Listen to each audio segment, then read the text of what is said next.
This is Dakota News Now, your first alert station. Good evening, I'm Andrea Anderson. Thanks for being with us. I'm Sam Wright. Dakota News Now viewers reaching out to our First Alert investigators to find out about a lockdown at the South Dakota State Penitentiary in Sioux Falls. Reporter Beth Warden describes why prison staff are working extended shifts and why those serving time behind bars haven't been out for days.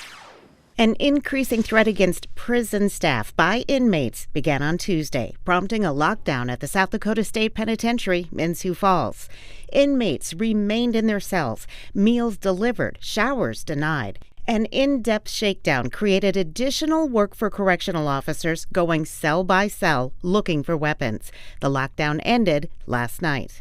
Wanda Bertram, a spokesperson for the Prison Policy Initiative, says these experiences are difficult for all involved. It's unsurprising to me that people who are experiencing prison as a place where you spend almost every hour of every day locked up in a small cell, smaller than a parking space, by yourself, get virtually no rec time. Those people are coming out traumatized. All of this underway while the Department of Corrections continues facing the ongoing challenge of low staffing levels. Our sources say an outside recruiting firm now trying to find new staff. The reason that we're seeing understaffing levels as high as they are is because people don't want to work in prisons anymore, right? They don't want to be in environments where they're being, emotionally or physically harmed, or subject to the kind of mental environment that you go through while you're incarcerated. Bertram suggests another option: releasing some people from prison.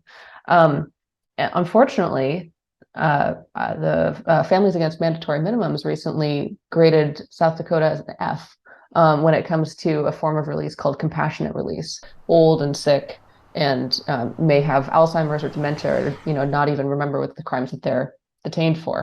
The practice touted a success in a neighboring state. North Dakota, one of the most impressive states in this respect.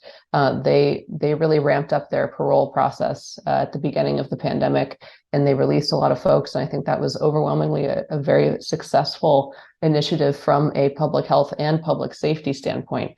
So there's no reason that South Dakota can't do the same.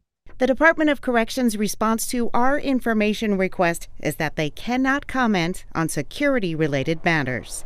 In Sioux Falls, Beth Warden, Dakota News Now.